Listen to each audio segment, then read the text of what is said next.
Dr. Tariq Mahmood Mia, please to have his seat on the stage.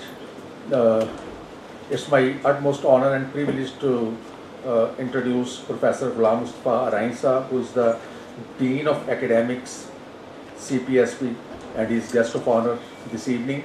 And we are also waiting for Professor Khalid Masood Gondal and Professor Bilkis Shabbir. They would be joining shortly. We have two esteemed speakers for today's session. I would like to invite them one by one. Actually, ladies and gentlemen, we have been so destined and prone to see at all the infections, especially the chest infections, through the lens of COVID for the last couple of years that we overlooked dengue. Before COVID, we were fighting against dengue, and during that epidemic, we have now completely overlooked. And many of our patients are now being undiagnosed, or they are misdiagnosed having dengue. But we are so accustomed ourselves to look at every chest infection through the lens of COVID that we are probably missing the diagnosis. So it was need of the hour for such a seminar, because we are now another battle ahead after COVID, that is in the form of dengue. So this was the need of the hour to have such seminars, and we are highly indebted and thankful to College of Physicians and Surgeons Pakistan and our esteemed speakers for sparing their valuable time and arranging such seminars, which will go a long way for implementation of our knowledge from from bench to the bed. For our first presentation, I would like to invite Dr. Somia Iqtidar, and probably she was one of the participant of pioneer group who got training from Thailand during the first epidemic of dengue during 2011. And now she is working as an associate professor at King Edward Medical University, and she is also the chairperson of dengue expert advisory group. Please welcome Dr. Somia Iqtidar for the first presentation. And the consultants, these are the people who makes things easy for us by identifying the threat in the community, because they are practicing in the community all the time, in touch with the patients all the time, and then pointing out that they're raising the alarm that this is going to happen. So I remember from 2011 as well, when Tariq Mia Saab highlighted this, that there are many patients coming with fever, and Professor Masood was at that time principal of SIMS, Services Institute of Medical Sciences, and then he took up this challenge of not only diagnosing these patients but forming what dengue is, and the year was 2011. So if you remember, 2011 Lahore, which is known as the city of gardens, all the gardens of Lahore, they became deserted. The city of fountains, where there was hustle and bustle all over, all the water bodies were dried. And the hospitals, which were catering to a large number of patients of multiple ailments, at that time turned into hospitals covered with blue nets. And this was the state of affairs in major hospitals of Lahore, where this alien force came and attacked this part of the country. This is the Services Hospital on your right. This is a long queue of patients waiting outside the emergency to get themselves checked by a CBC because they had fever. This is the emergency counter of Mayo Hospital, Lahore. You can see a lot of patients gathered around the counter on which you register just to get entry into the emergency room. This is the waiting area, which is also full of the patients as well as attendants who had panicked because there were cases of dengue in their home. And this was the state of hospital where I work, where all the beds were converted into dengue beds. All the wards, whether they were medical, surgical or allied specialities, they fell short of the number of the beds to accommodate a large number of patients which were coming with complaints of high-grade fever and decreased cell counts. And the media at that time was showing the number of patients as well as death toll like figures of a cricket match. This was the headline of all the news channels, print media and social media that there is a new virus and it is hitting Pakistan badly. The dengue epidemic of 2011 is the world's worst epidemic reported so far. In a short span of 73 days, 600,000 patients were suspected of dengue, and we had 22,000 lab confirmed patients, and we lost 375 precious lives to this virus. It was a very sad state of affairs. There was a chaos all around in the health sector because we had no previous experience of coping the outbreak of a disease, and that too of a disease which was not known to us.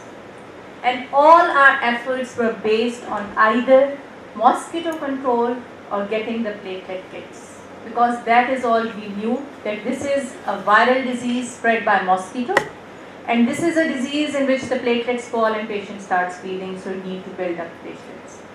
But this is when the science emerged, and the science emerged in the form of Dengue Expert Advisory Group. I'm very proud to be part of it and mentee of Professor Faisal Masood, who formed this group in 2011 and headed it for a period of 8 years. I've been given the responsibility for the last 2 years to take this forum forwards, and I just pray to Almighty Allah that we will be able to cut down the number of dengue patients in our country with the efforts that we do day in and day out by forming guidelines, algorithms, and teaching and training of our physicians and paramedical staff to treat the dengue patients. But if I talk about the current scenario, we know that there is no specific drug which is available to treat dengue, and the effective vector control measures are unsustainable and elusive. The measures are largely reactive. Whenever we see mosquito, we start spraying. We do not know if there is insecticide resistance, whether we can bring down the number of larvae or mosquitoes, how effectively we can do that. So it's not only the vector control which is involved in curbing this disease. There's a lot more, There's a lot more which involves a multidisciplinary approach, particularly the community engagement, the environmental management, the epidemiological surveillance, and then comes the role of us, the physicians, to lab diagnose these patients and then clinically manage these patients. So in the next couple of few minutes, I'm going to tell you about dengue infection. I'm going to give you an overview and what a family physician or a physician practicing in the community setup should know about dengue. I will not be going into the details of in-hospital management, that will be covered partly by Dr. Maimuna. And you all know that dengue is a viral disease. It is an infectious tropical disease which is caused by a virus, and there is a vector involved in the transmission of the disease. The vector is a mosquito, and the mosquito belongs to the Aedes variety of family. This Aedes mosquito have multiple different types, but there are 2 types of Aedes mosquito which are mainly responsible for transmission of disease. And these are Aedes aegypti and Aedes albopictus. If you look at Aedes aegypti, it is a mosquito which is a peculiar looking mosquito with white spots on its legs and thorax. Same is the case with albopictus, which has white spots. These Aedes aegypti and Aedes albopictus are present in abundance in our environment. And if they are infected with the virus, they are responsible for carrying of disease and transmission of the disease. The virus which they carry are multiple. They also carry Japanese encephalitis virus, they carry yellow fever, West Nile virus, chikungunya, Zika virus. But one virus which is bothering us and kept on bothering us for the last 10 years is the dengue virus. The dengue virus belongs to the Flaviviridae family. It has 4 different serotypes, DEN 1, DEN 2, DEN 3 and DEN 4. It is a positive sense RNA virus which is enveloped, and it has got different proteins in its structure. There are 3 structural proteins and there are 7 non-structural proteins. I'm telling you about the proteins because one of the proteins, which is actually the part of virus, we can identify in the blood and helps us in making the diagnosis. So we will be talking about this protein later on. So the Aedes mosquito female, they bite. The male mosquitoes do not bite, they feed on the plant nectar.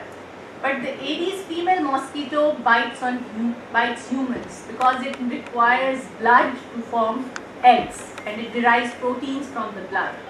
And on an average, a female Aedes mosquito, it lays about 300 eggs in its lifespan. And the lifespan is about 2 to 3 weeks. So you can imagine a number of mosquitoes which are produced from one single infected mosquito and how rapidly the disease gets transmitted. Taking you back to your school days when we used to learn about the cycle of mosquito, how it grows. We all know that there are two phases. One is in water, which is the aquatic phase, and the other one is the terrestrial phase. The female Aedes mosquito lays eggs in water, and in water they become larvae and pupa, and then the adult mosquitoes, they fly away. So if the temperature is conducive, there is humidity, this is the perfect time for the mosquitoes to start increasing their generation and proliferating. So the mosquitoes, they have a shorter life cycle, so they quickly come out from their eggs, hatch from their eggs during this period which we are experiencing right now, which is moderate temperature, not very high, not very cold, and humidity. So this is when 5 to 7 days are required for a mosquito to come out of eggs. But if there are extremes of temperature, and particularly in the subsequent months when it will be cold, the life cycle will not stop. It will be prolonged, so it will take more time, about 2 to 3 weeks to come out of these eggs. And this infected mosquito, how does it become infected? This is the question. So it becomes infected by biting humans who are infected with the virus. So if you are carrying the virus in your blood, and a mosquito bites you, then with the bite of the mosquito, the virus enters the mosquito. There is an extrinsic incubation period in the mosquito. And then the mosquito becomes infected and is capable of transmitting this virus to other humans. So if now this infected mosquito bites a healthy person, it injects the virus into that healthy person with the bite, and then the virus, after completing its incubation period, shows signs and symptoms of the disease. So this is how the cycle continues. Usually people say that this virus comes in clusters. So in family, if you have a husband infected, wife also becomes infected, and then children and parents and neighborhood. This is because the mosquito is also living in the same environment in which you are living. So it's become a resident of your house. And when you eliminate that mosquito from your environment, only then you can stop the transmission of disease in your house. So it is very important for all of us that we look around in our house, in our surroundings, for all the possible breeding sites of the mosquitoes and eliminate them, especially before the monsoon period. Coming on to the clinical case definition of dengue fever, there are 3 types of patients that we label, and we have developed that system after a very long exercise of brainstorming in the past few years. This is a suspected, probable, and a confirmed case definition for dengue fever, and I would like that all of you remember this case definitions when you go out of this classroom, because this is the basis of the whole dengue system which is in place.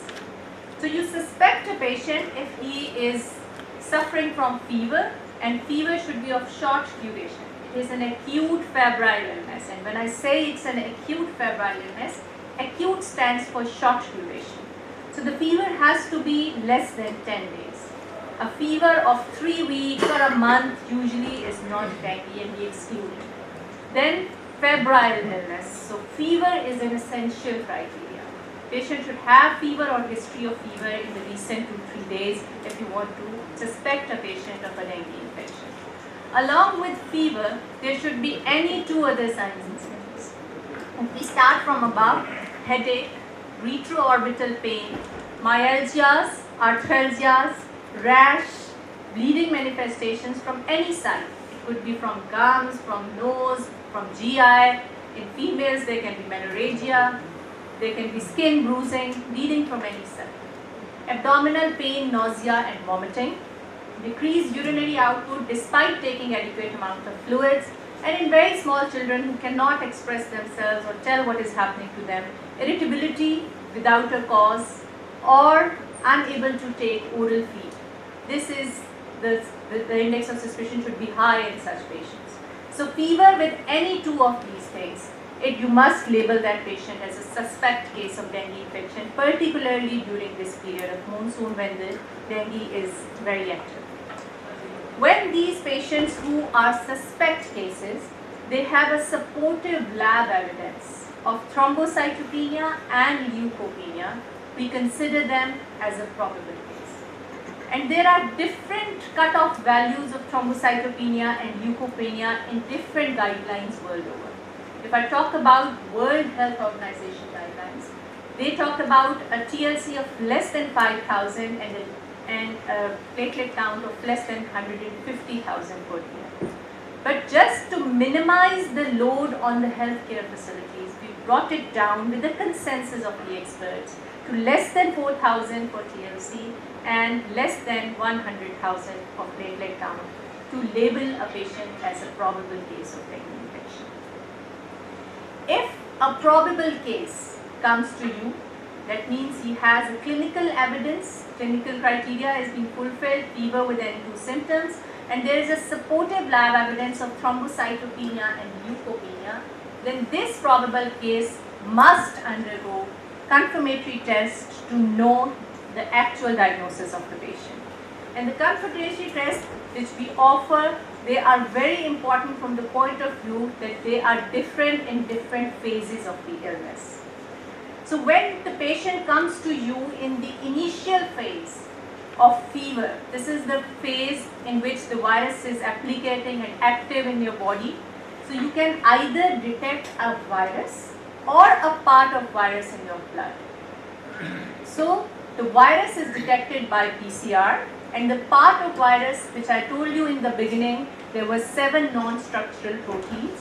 One non-structural protein we can identify, which is NS1.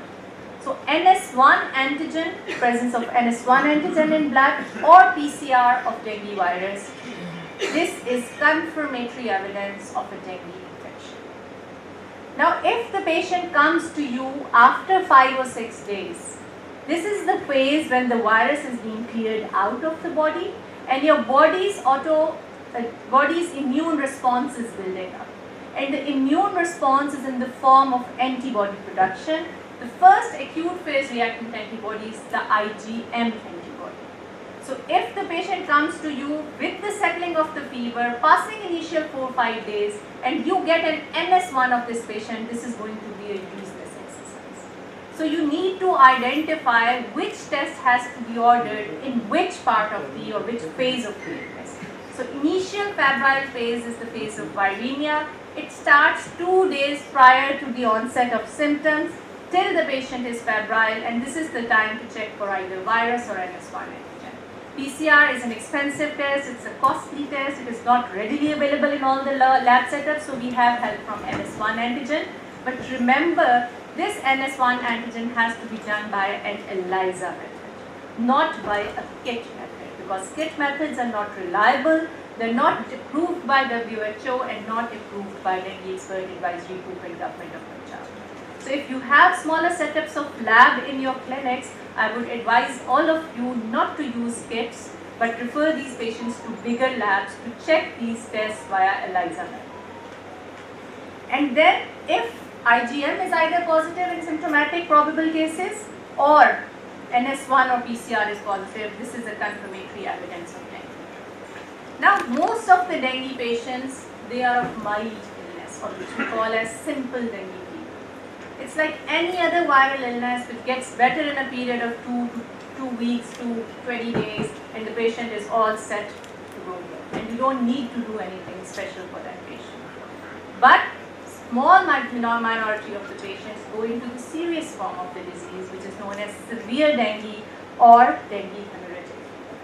Now when we look at the term dengue hemorrhagic fever, it appears as if there is hemorrhage or bleeding, which is the differentiating point between DF, dengue fever, and dengue hemorrhagic fever, DHF. But actually, it is not the hemorrhage or bleeding which differentiates milder form of dengue from severe dengue. It is an intermediate phase of plasma leakage, which occurs due to a pathological mechanism which is very specific to dengue, which is hallmark of dengue. And this happens when in secondary infection, I told you in the beginning that the dengue has 4 serotypes. So if one serotype virus enters your body and body recognizes it as an alien host, it builds an immune response against it and you are protected for a very, very long time, lifelong immunity is produced.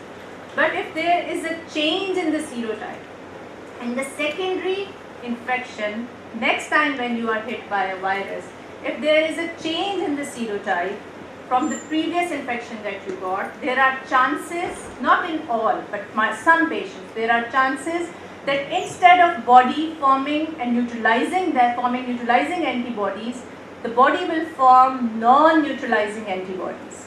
And these non-neutralizing antibodies, they worsen the condition of the patients because they act on the vascular endothelium and your endothelial cells become weak. So the plasma leaks out of the vessels and collects into your third spaces. This compromises your circulatory volume, and when your circulatory volume is compromised, then this affects your organs and leads to organ dysfunction and shock. So in a small minority of patients with a different serotype in a secondary infection, there are chances of development of non-neutralizing antibodies which lead to a cytokine storm in the body. And different cytokines, interleukins, TNF, they are released into the blood which act on your vascular endothelium and makes it leaky. And this leakiness causes the fluid plasma to come out of the vessels and collect in third spaces, compromising your circulatory volume, which can then lead to organ dysfunction.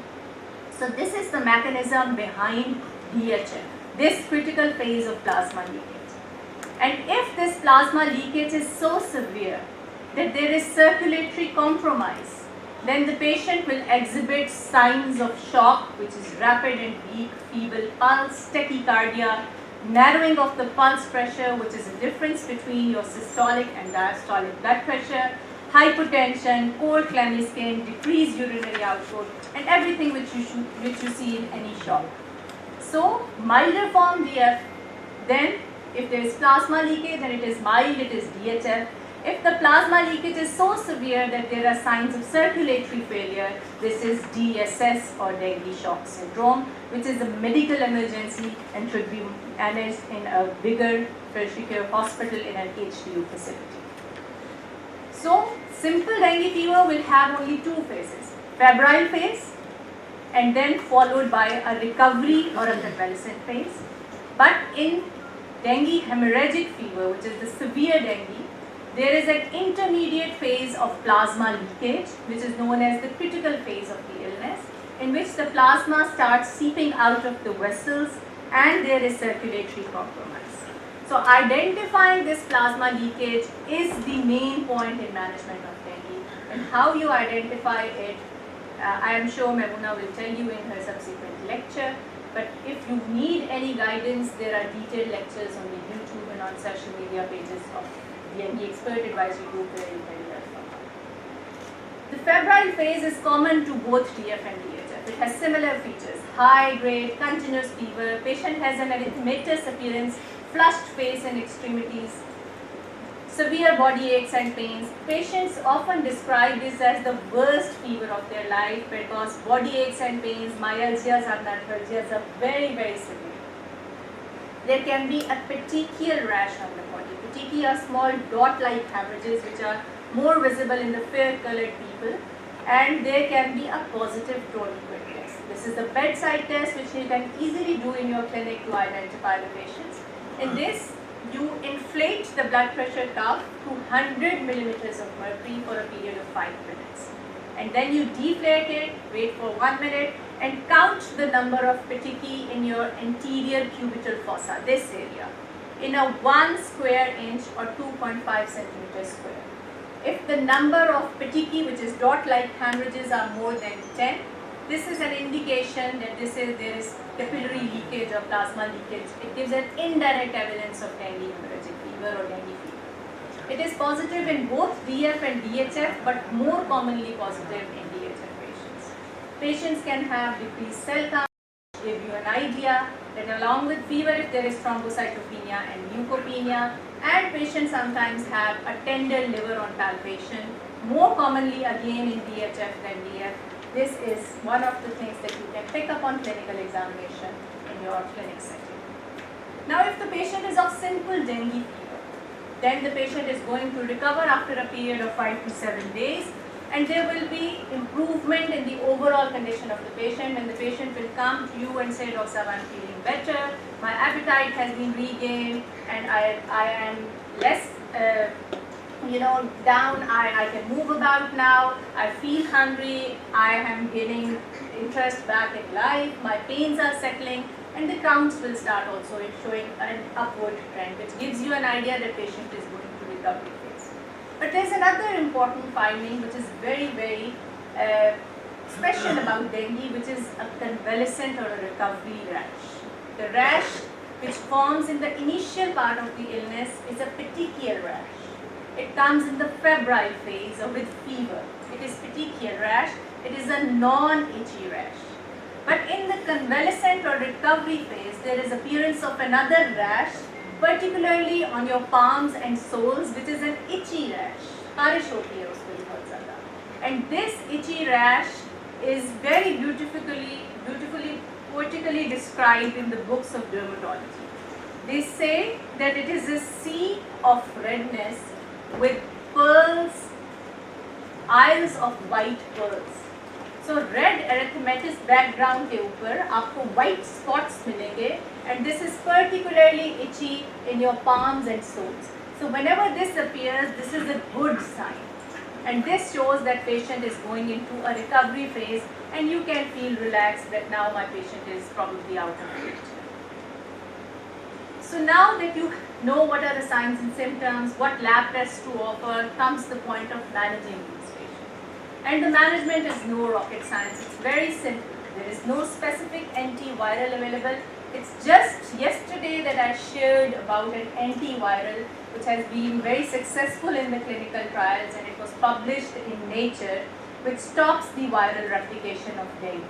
So it is not out in the market. This is the first hand news that I am doing. Only yesterday it was published in Nature, and they are now working on commercial manufacturing and doing its trial in the human population to see if it actually works and if we have a miracle drug for dengue.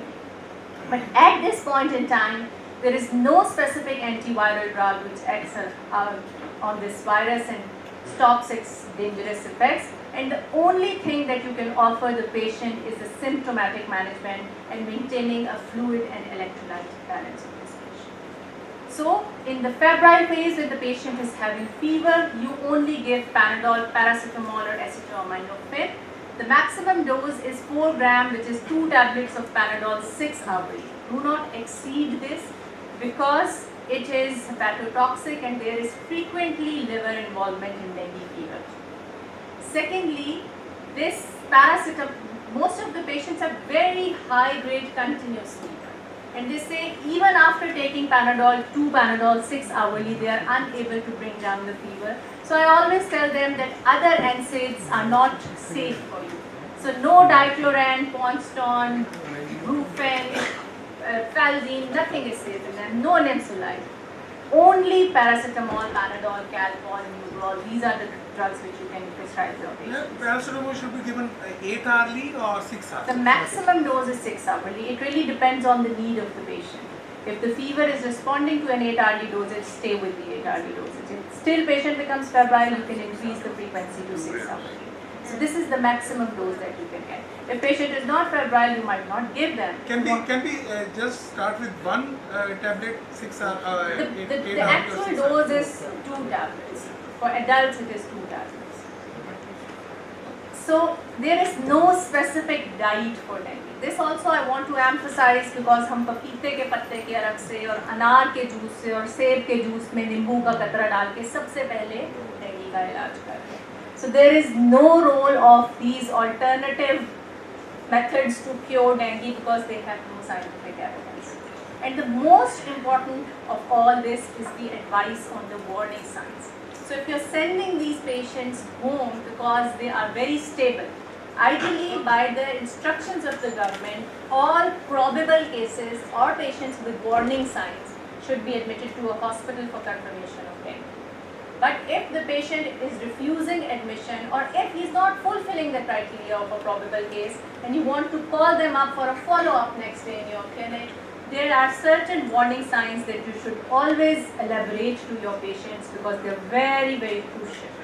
Because sometimes the patient goes home all set, you say it's fever and there are mildly disturbed counts, you can go home, rest, take Panadol, and the next day you come to know that he landed in emergency in a state of shock and you could not save the life of the patient. So it is very important to know these warning signs, and the most important warning sign is the sign which we ignore the most.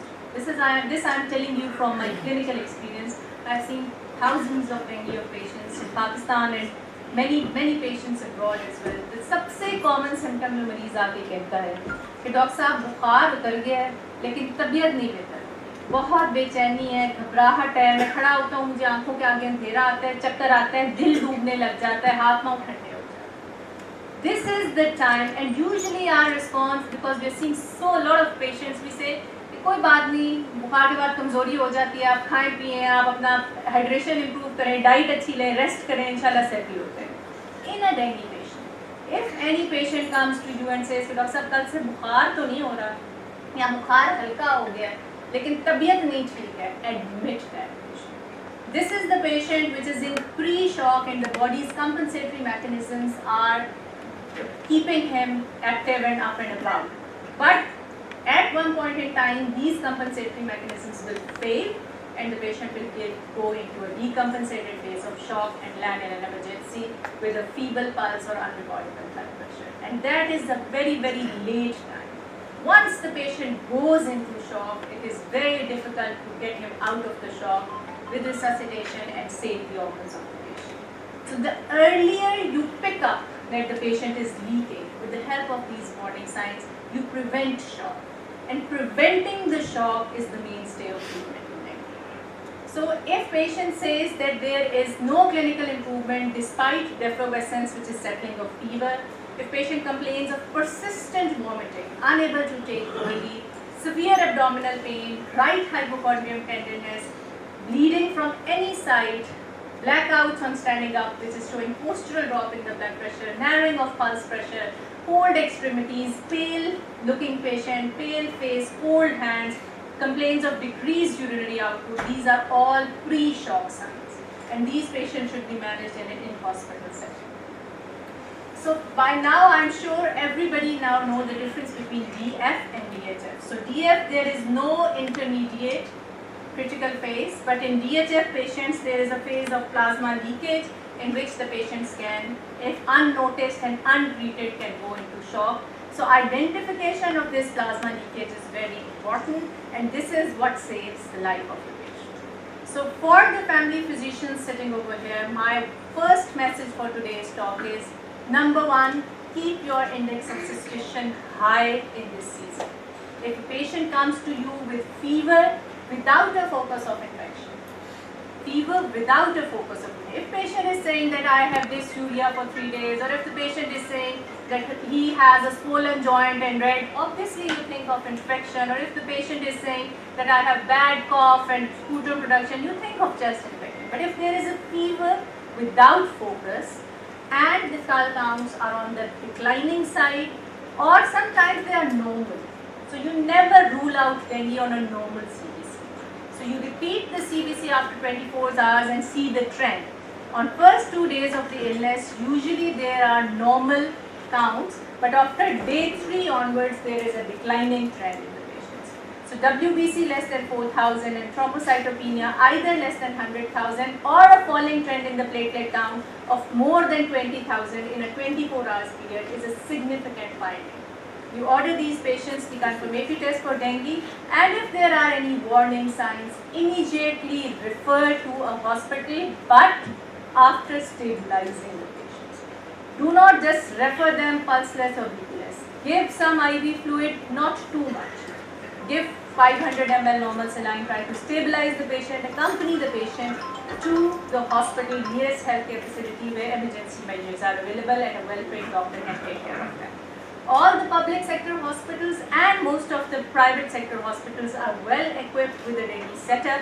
We set up dengue expert advisory group based counters in the emergency room to cater the needs of this patient under one roof. We've also developed wards and HDUs, and the guidelines are in place which are being implemented by both the departments, primary and secondary healthcare and specialized healthcare, to facilitate the people of Pakistan, particularly in Punjab. So please make use of this facility and refer these patients for early management, because this is life-saving condition. This is a dengue reporting app which we have on Android. I know you are very busy, 100 times more busy than us. If we see 20 patients, we see 100 patients in a day. And it is very difficult to enter this data, but still, from the Forum of Pakistan Academy of Family Physicians, I would like to inform you that this is an app which is a phone-based app in which you can report the patient. We have also provided a WhatsApp number on which you can just message the particular details and the confirmatory diagnosis of the patient and their home address, so a team can go there and do a case response. Reporting is very important, because if you report a case, then the system which is in place by the government, it comes into action. The whole government machinery becomes active, it goes to the house and the workplace of that particular person which is being reported as a dengue patient. They do surveillance activities, they do the cleanliness activities, they do a case response by doing an IRS, and they screen other people around them to see that that area doesn't become a hot spot of the disease and you can manage this disease easily. So please note down this telephone number. I've been circulating it on different forums as well. I'm propagating it in the media, in the social media as well, so that everybody, being a responsible citizen, should report a patient of dengue, because reporting helps the community at large. Criteria for admission. Any patients with warning sign, probable patients, pregnant females. I see a lot of female physicians over here. I'm sure they come across many women health issues. So pregnancy is one indication in which, no matter what is the stage of pregnancy, what is the trimester of pregnancy, and what is the phase of illness, you should always refer these patients to a hospital. Just lost a 31 years old pregnant female due to dengue fever as well. So it is very important to admit these patients and monitor these patients. Elderly patients and infants, they are more prone to develop DHF and complications, so they should be admitted. Obese have a poorer prognosis in dengue. Results and studies have shown that obesity is a risk factor for DHF. Please admit these patients. Patients on comorbidities like diabetes, hypertension, ischemic heart disease, patients on immunosuppressant drugs, patient of transplant, renal transplant, liver transplant. If they are suffering from dengue, they should never be managed at home, but in a hospital setting. People are sometimes taking antiplatelet therapy, anti-ischemic therapy, antihypertensive, oral hypoglycemics, insulin. The readings become erratic during acute infections, so they need an in-hospital care for managing them adequately. So just to summarize what we have learned today, first you need to know whether it is dengue or not. And this will be by suspicion criteria, which I will. Clinical criteria. Then you see for the counts by looking at CBC, leukopenia and thrombocytopenia. Then you find out whether patient is of DF or DHF. And the plasma leakage you can identify either by rising hematocrit of the patient, because when it loses plasma, the hematocrit starts rising, or by doing an ultrasound. Many of you do a preliminary ultrasound or a basic ultrasound in your clinics, I know. So just learn how to do an ultrasound of a gallbladder, which shows a thickened wall and you can easily identify it. Similarly, there can be free fluid in the pleural or peritoneal cavity which can be picked up on ultrasound, and this shows that patient is in leaky phase and you should refer these patients to a in-hospital management. If the patient is in leaky phase, when did he go into the leaky phase? Because this critical phase of plasma leakage only remains for 48 hours. This is the beauty of this disease. ये बहुत लंबा आपको problem नहीं करता. 48 hours के अंदर usually जो आपका TNF और इंटरल्यूकिन्स वगैरह हैं ये बर्न आउट हो जाते हैं, इनकी हाफ लाइफ खत्म हो जाती है, तो the body starts going back into the recovery mode and the reabsorption of the fluid starts. So stabilize and refer these patients if you think you are incapable of handling them in outpatient setting. In the inpatient setting, you will need to have a strict fluid regime. कुछ do's and don'ts हैं dengue के जो मैं आपके साथ share करूँगी, वो भी मैं आपसे बात शेयर करूँगी. So the do's में ये है कि stabilize और refer करना है. Don'ts में ये है कि बहुत ज़्यादा fluid नहीं लेना. डेंगू में ज़्यादा fluid ज़्यादा नुकसानदेह हो जाता है. कम fluid उतना नुकसानदेह नहीं होता, वो भी नुकसानदेह है, और उतना नुकसानदेह नहीं होता जितना fluid overload नुकसानदेह होता है. So it is a very careful balance between shock and fluid overload, and you have to practice the smoothest and the most uneventful way of recovering these patients by giving fluids. And fluids are given in different forms, different types के fluids हैं, different rates पे देते हैं हम. उनकी details आपको doctor Amina शायद बताएंगे. So what you need to monitor in these patients is clinically hematocrit, urine output, and the vitals are recorded on a specified design chart. I'm skipping the fluid management part. I'm not going into the details. I'm just telling you that these life-size posters are available with the Expert Advisory Group. Shahid Maksi Saab, who's the director CDC, is also over here. He represents the DG office, which provides logistic support to everything that DI does. So ये जो forms हैं, अगर आपको अपने किसी छोटा अस्पताल आप ओन करते हैं जिसमें आप पेशेंट्स मैनेज करते हैं, तो उसमें आप लगा सकते हैं for the help of the doctors. It is a color-coded form. It has been put a lot of effort in developing these forms, and they are appreciated all over the world. We had an international conference on dengue in March 2020, where specialists from 8 different countries, dengue experts, came, and they were all praised for the efforts of Pakistan government, in particularly the Expert Advisory Group, for developing such detailed and comprehensive documents for the guidance of doctors and paramedics. So these are color coded. The blue is for crystalloid, pink is for investigations, yellow is for colloid, red is for blood. So you can easily follow this algorithm for treating your patients. Okay, सिर्फ एक बात platelet transfusion, क्योंकि आपसे बहुत ज़्यादा मरीज कहेंगे doctor साहब प्लेटलेट 25,000 हो गए हैं, डॉक्टर साहब 10,000 हो गए हैं, डॉक्टर साहब प्लेटलेट नहीं लगाएंगे तो क्या होगा, एंड देन दे स्टार्ट कहेंगे ये डॉक्टर तो लगाता नहीं, किसी और डॉक्टर को लगाते हैं, तो बहुत डेंजरस है. इर्द गिर्द के लोग भी बहुत बात करते हैं. सो हमारी एजम्पशन ये होती है कि क्योंकि प्लेटलेट काउंट डिक्रीज है तो हाई रिस्क ऑफ ब्लीडिंग है, which is partly true. Bleeding का रिस्क तो होता है प्लेटलेट काउंट का होने से.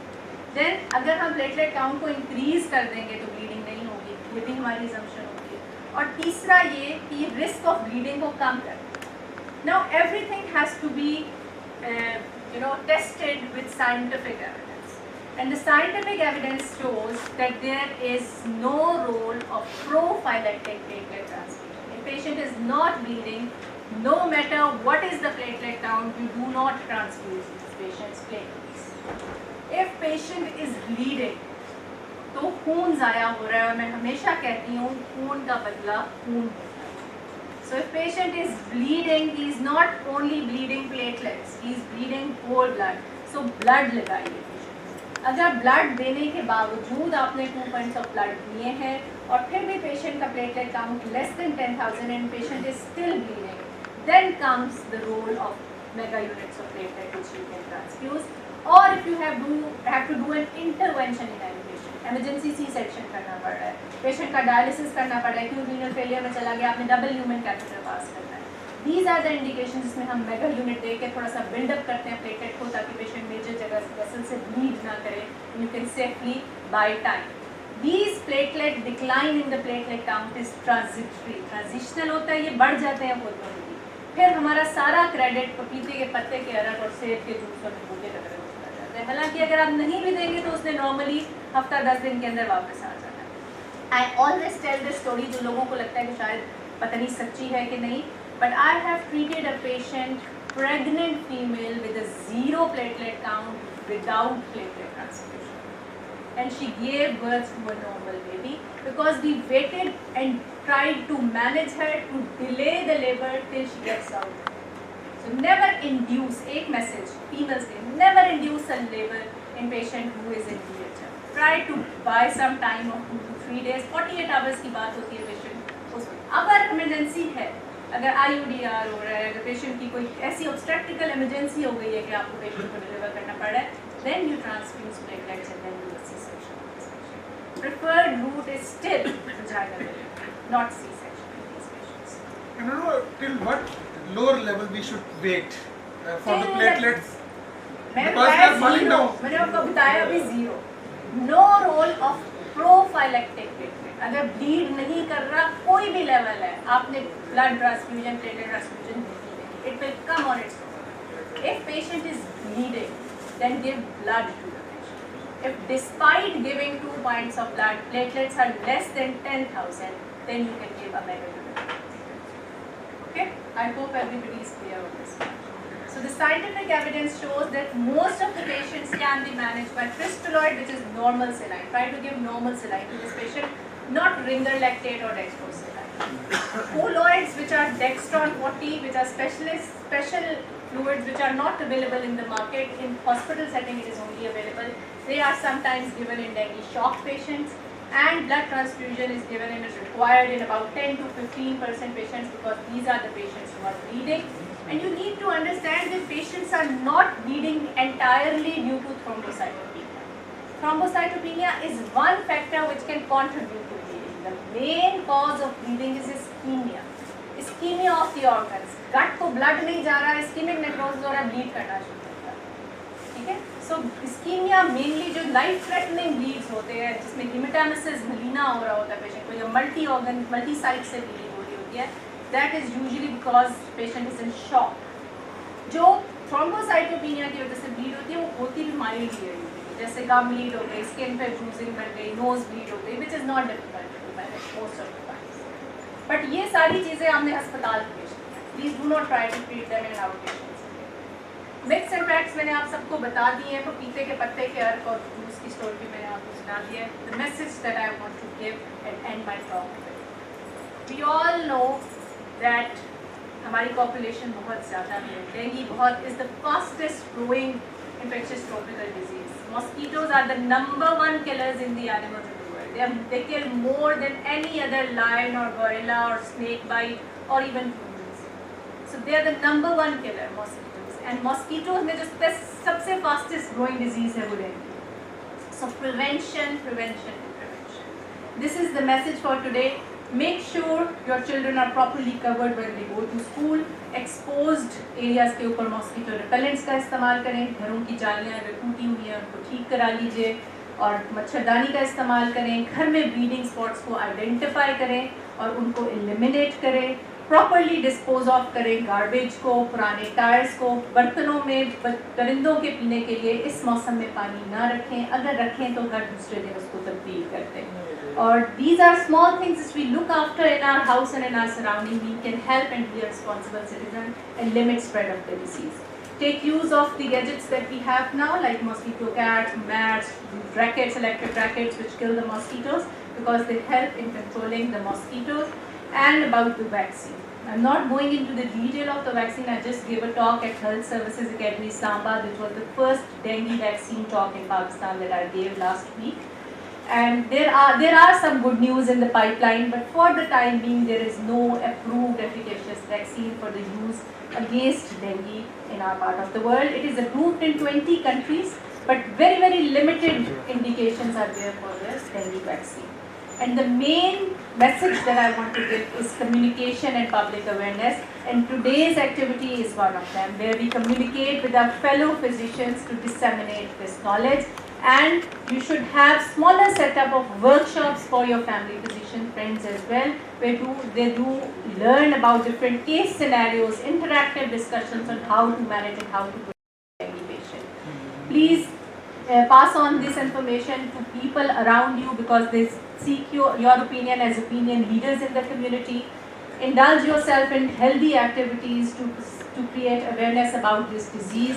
And the more we talk about it, the more we make people aware, the sooner we will be able to control it. So I will end my talk with the message that this is our life and this is our fight. And the fight is against the bite of the mosquito. So we have to make sure that we play our part in this fight. As a physician, as a practicing doctors, we should spread not only the message of awareness, but should do everything possible to help the government in fighting this epidemic.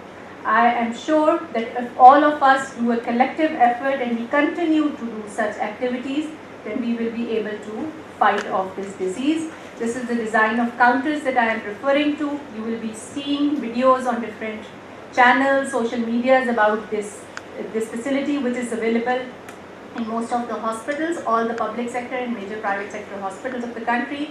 We have developed guidelines. The guidelines in pregnancy are in the printing phase. They will be out soon. And I am so thankful to all my teachers from all across the world who have made it possible for me to talk about dengue in front of such a great audience today. Thank you very much. Please, if you need any help, we have our website, gyan.punjab.gov.pk. All the lectures, all the documents, forms, guidelines, notifications of government, rules and regulations, SOPs are available in the downloadable form on the website. We are present on Twitter, Insta and Facebook. Follow us for informative videos, for informative messages and the notifications of the government which we regularly display.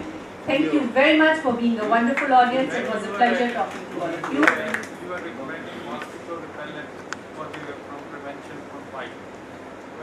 How much resistance is there against these repellents? There was a study carried out in 2017 which did not show any resistance. पर methylene के अंदर होती है mosquito repellents के अंदर. If they are applied every 6 hourly, they are effective. But if you wash your hands, you do a wuzu or you do a swimming, then you have to reapply that. Their efficacy is for only 6 to 8 hours, and after that you need to reapply that.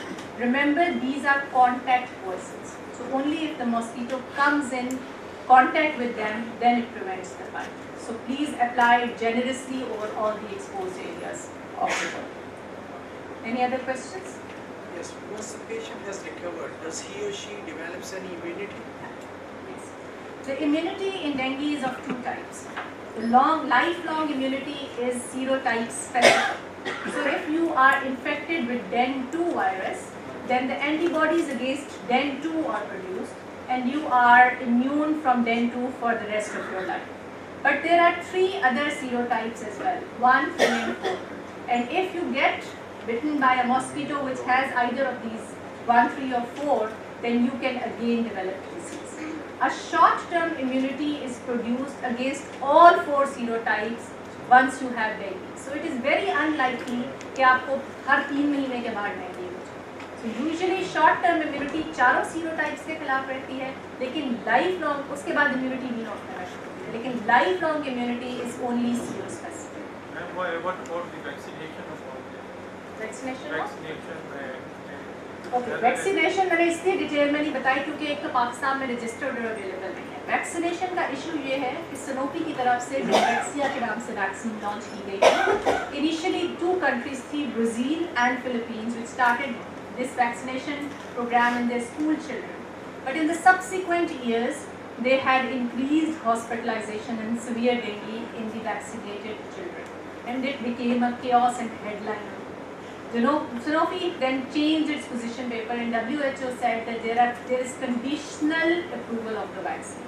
And now it is only approved in patients who have already been infected with dengue once. So you need to check if there is seroprevalence data is available, or you check for their presence of IgG antibodies before injecting the vaccine, which is a very cumbersome process because you test everybody and then you give vaccine. It's very costly.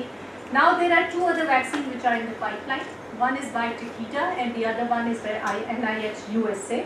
They have published their phase 3 clinical trials and they are very promising. So we are expecting the light at the end of tunnel very soon. dengue में post viral infection myocarditis का कोई incidence है? जैसे chicken pox में कुछ cases में जो Buffett endemic होता है। आई एम वेरी ग्लैड कि बड़े अच्छे सवाल आए। Dengue is a multi system involvement. It can like Covid, हम हर चीज़ को आजकल कोविड से रिलेट करते हैं। आपको पता है कि वो वेसल्स को भी प्रॉब्लम करता है, हार्ट पे भी प्रॉब्लम करता है। So dengue can involve your organs as well. Liver is the one which is most commonly involve, causing acute transaminitis और हेपेटाइटिस करता है। But there is one form of dengue which is known as expanded dengue syndrome. Expanded dengue syndrome is the one in which there is an isolated organ involvement or unusual presentation of dengue, like dengue encephalitis. I've just seen 2 cases of dengue encephalitis in Karachi this month. Then dengue myocarditis. It is very common. We've seen cases of transverse myelitis secondary to dengue, GB syndrome secondary to dengue, acute hepatitis, acute renal failure secondary to dengue.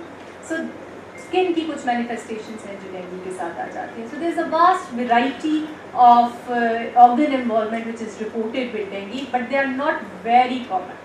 They are unusual presentations of dengue. The usual presentation is of hybrid fever with no long-term sequelae of this disease. Thank you very much.